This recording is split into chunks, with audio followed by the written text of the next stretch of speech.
ముఖ్య నేతలు ఎవరైతే ఉన్నారో కొడాలి నాని గారు, రోజా గారు, నెక్స్ట్ పేరు నాని గారు, జోగి రమేష్ గారు, ఇలాంటి వాళ్ళందరూ సైలెంట్ మోడ్కి వెళ్ళారు. ఏంటి కారణం? భయపడుతున్నారు. అది ఆయన ద్వారంపూడి గారు. అటువంటిది ఏమీ లేదు సార్.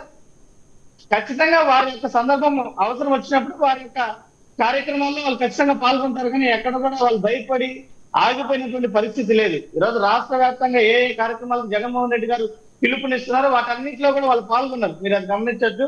ప్రతి ఒక్క ప్రోగ్రామ్ లో కూడా మీరు చెప్పినటువంటి వ్యక్తులు సంబంధిత కార్యక్రమాల్లో జగన్మోహన్ రెడ్డి గారి పిలుపు మేరకు పాల్గొనడం అందరూ కూడా చూశాం. మేము ఈ 4 ఏళ్లు ఎలక్షన్లు వచ్చేంత వరకు కూడా ప్రజాక్షేత్రంలో నిర్విరామంగా పోరాటాలను అయితే కొనసాగించేటువంటి పరిస్థితి ఉంది. వైఎస్ఆర్ కాంగ్రెస్ పార్టీ ఈ యొక్క రెడ్ బుక్ రాజ్యాంగానికి గాని కేసులకు గాని భయపడేటువంటి పరిస్థితి అయితే లేదు. ఖచ్చితంగా పోరాటాలు చేస్తాం. ప్రజలకు వారు ఇచ్చినటువంటి హామీలు అమలయ్యేంత వరకు కూడా మా పోరాటాలు కొనసాగుతాయి. విజయ్, స్ట్రైట్ గా సింపుల్ గా రెడ్ బుక్ పేజీలు ఓపెన్ అయినాయా, ఇంకా సీల్ కవర్లో ఉన్నాయా? వరం గారు గుడ్ ఈవినింగ్. ప్యానెల్ ఉన్న కీర్తన గారికి, నాగార్జున గారికి, సురేష్ గారికి, 99 టీవీతో వస్తున్న ప్రేక్షకులందరికీ కూడా నమస్కారం. ముందు రెడ్ బుక్ కోసం చెప్పమంటారా, లేకపోతే శ్యామలా గారి గురించి చెప్పమంటారా? మీకు ఏది ముందు ఇష్టం అనిపిస్తే చెప్పండి, రెండు ఉన్నాయి కదా. అంటే శ్యామలా గారు చర్చ వచ్చింది కాబట్టి అది చెప్దాం అనుకోండి, లేదా రెడ్ బుక్ చెప్పండి చెప్పండి చెప్పండి మీకు ఏది నచ్చితే చెప్పండి. ముందుగా శ్యామలా గారి గురించి చర్చ పెట్టడం అనేది అది కరెక్ట్ కాదని నా అభిప్రాయం. ఎందుకంటే అలాంటి వాళ్ళని టీవీల ముందులో మనం మాట్లాడుకొని హైలైట్ చేయడం అనేది ఇది కరెక్ట్ కాదు ఫస్ట్ ఆఫ్ ఆల్. ఎందుకంటే కరెక్టే విజయ్, శ్యామలా గారు చెప్పిన తర్వాత, శ్యామలా గారిది అయిపోయిన తర్వాత బాలకృష్ణ గారు కూడా ఇది చేశారట. ఆయనకి ఏ శిక్ష వేస్తారని అడుగుతున్నారు వైసీపీ వాళ్ళు. చెప్తాను everything I will clear it, no problem. Everything I will be clear it for Suresh, no problem.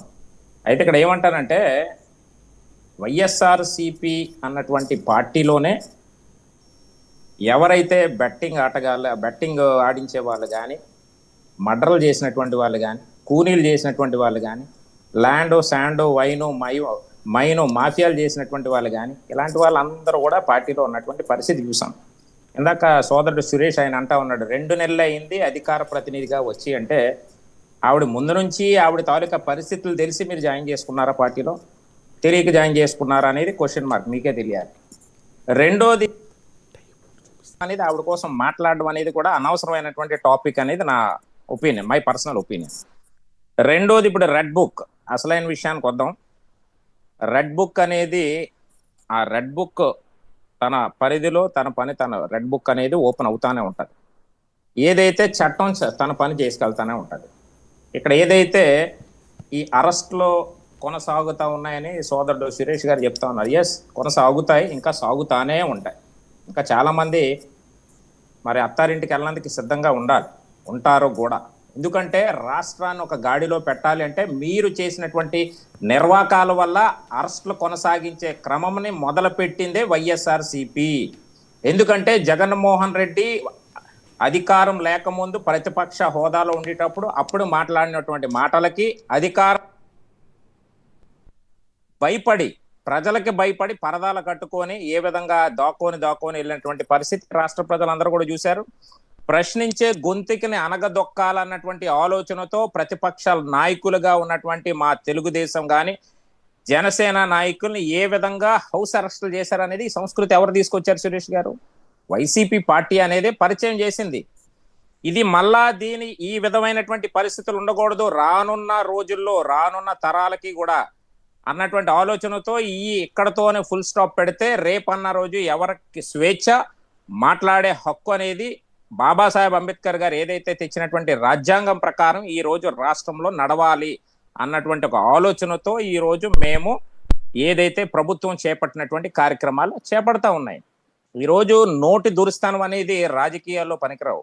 ఏ విధమైనటువంటి మాటలు మాట్లాడే సంస్కృతి తీసుకొచ్చింది, ఎవరు తీసుకొచ్చారో మీకు తెలుసు, మీకు చెప్పాల్సినటువంటి అవసరం కాదు. విజయ్, ఏంటి బాలకృష్ణ గారు బెట్టింగ్ యాప్లు ప్రమోట్ చేయడం ఏంటి?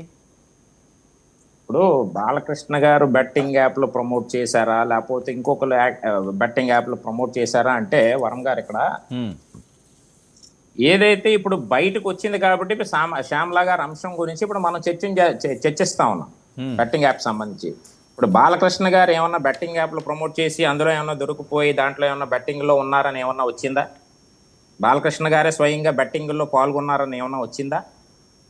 అది ప్రమోట్ డైరెక్ట్గా చేయడం అంటున్నారు వేరు, కదా సురేష్. involve- సురేష్ ఏంటి డైరెక్ట్గా అంటే ఎక్కడైనా వచ్చిందా? మీరు చూసారా? చెప్పండి సమాధానం ఆయనకి. ఇప్పుడు బెట్టింగ్ యాప్ అన్స్టారబుల్ ప్రమోట్ చేయడం షోలో వేరు, మొత్తం మీద అందులో ఇన్వాల్వ్ బాలకృష్ణ గారు షో జరిగేటప్పుడు ప్రతి షోలో 5-6 సార్లు పని నుంచి బహుమతి అంటారు, ఈ యాప్ డౌన్లోడ్ చేసుకోమంటారు, దాని గురించి ఎక్స్ప్లెయిన్ చేస్తున్నారు. మరి ఆయన మాట్లాడుతూ promote చేయడం, సురేష్ గారు ఒక మాట. బాలకృష్ణ గారిని అభిమానించే వాళ్ళు ఆ యాప్ ఫాలో కారా? నో ఇప్పుడు 1 minute. ఇందాక మీ కీర్తన దానికి గారు నేను క్లారిటీ ఇస్తాను. ఆయన ఎవరైతే అభిమానిస్తారో no I'll give you clarity brother, I'll give you clarity. ఇప్పుడు బెట్టింగ్ యాప్ ని ప్రమోట్ చేయడం వేరు, బెట్టింగ్ యాప్ లో ఇన్వాల్వ్ అవ్వడం వేరు.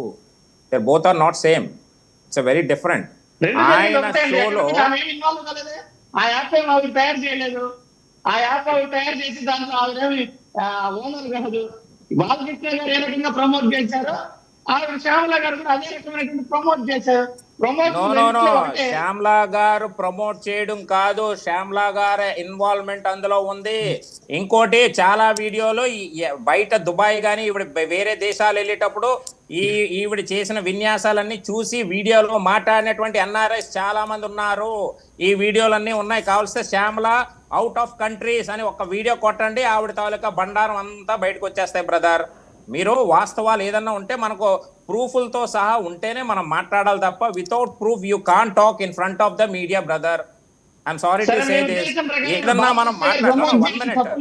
ఇందాక మా ఇప్పుడు అలా కాదు, ఇందాక మా సోదరి కీర్తన గారు కూడా చాలా మంచి మాట మాట్లాడారు. పాపం మీ పార్టీ కోసం ఆలోచిస్తా ఉన్నారు ఆవిడ. ఇంకా పార్టీ కోసం ఆలోచించే వాళ్ళు మీ కార్యకర్తలే లేరు. ఎందుకంటే ఇలాంటి దౌర్భాగ్యమైనటువంటి పార్టీలో మేము ఉన్నాము ఎంతకాలం అని చెప్పి ఈ రోజు బయటకు వచ్చేసినటువంటి పరిస్థితి. రేపో మాపో సురేష్ బ్రదర్ కూడా ఏదో వేరే పార్టీకి వెళ్ళిపోయినటువంటి పరిస్థితి కూడా ఉంటుంది. అందులో నో డౌట్ అట్ ఆల్. అందరూ ఆహ్వానిస్తారు. ఎందుకంటే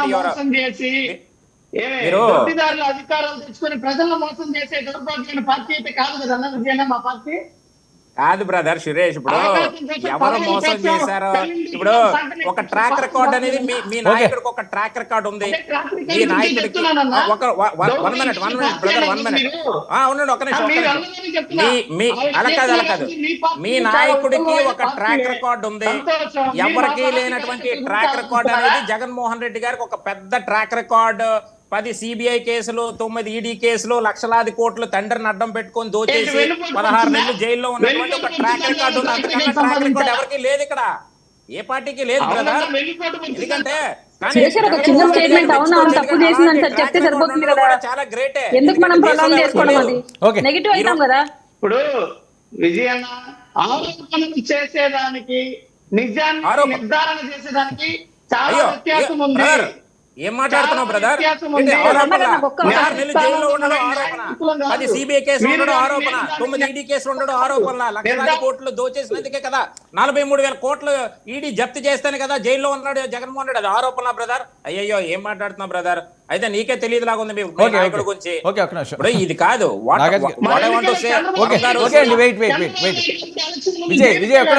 విజయ్ ఒక్క నిమిషం. సురేష్ ఒక్క నిమిషం అమ్మా. సురేష్ ఒక్క నిమిషం.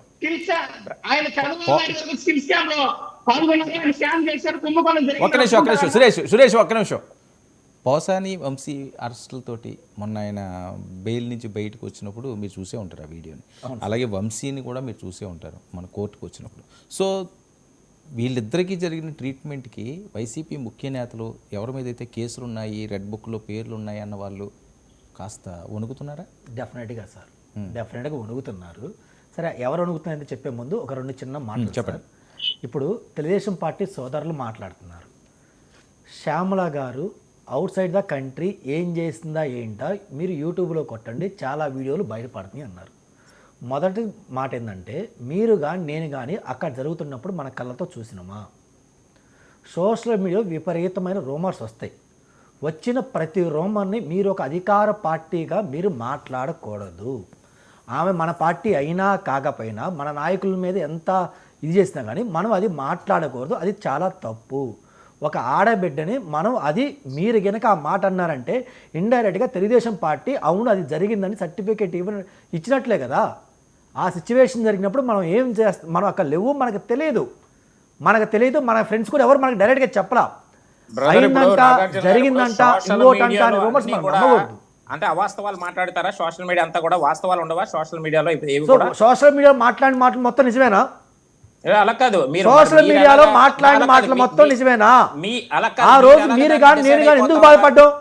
ఆ రోజు మీరు కానీ నేను కానీ బౌనమ్మ గురించి మాట్లాడినప్పుడు మనం ఎందుకు కలిపి వాయిస్ ఎందుకు వినిపించడం? జనసేన పార్టీ వాళ్ళు కానీ కలిసి ఎందుకు వాయిస్ వినిపించడం? అలాగే పవన్ కళ్యాణ్ గారి భార్య కానీ వాళ్ళ ఇంటి వాళ్ళ గురించి మాట్లాడినప్పుడు మనం వాయిస్ కలిపి వినిపించాం కదా. శ్యామల గారు వేరు, ఒకటి గుర్తుపెట్టుకోండి. ఇద్దరు లేడీసే, మొదట ఇద్దరు లేడీసే, ఇద్దరు లేడీసే. భారత రాజ్యాంగం వాళ్ళకి సమాన హక్కులు కల్పించింది, మనం గౌరవించాలి. తప్పు చేస్తే సరే, మనకు మీ తెలియని దగ్గర విషయాలు ప్రూఫ్ ఎందుకు ఉంటే విజయ్? మీరు నిరూపించండి. తెలియని మీకు విషయాలు ప్రూఫ్ ఉందా? మీకు దగ్గర ప్రూఫ్ ఉందా?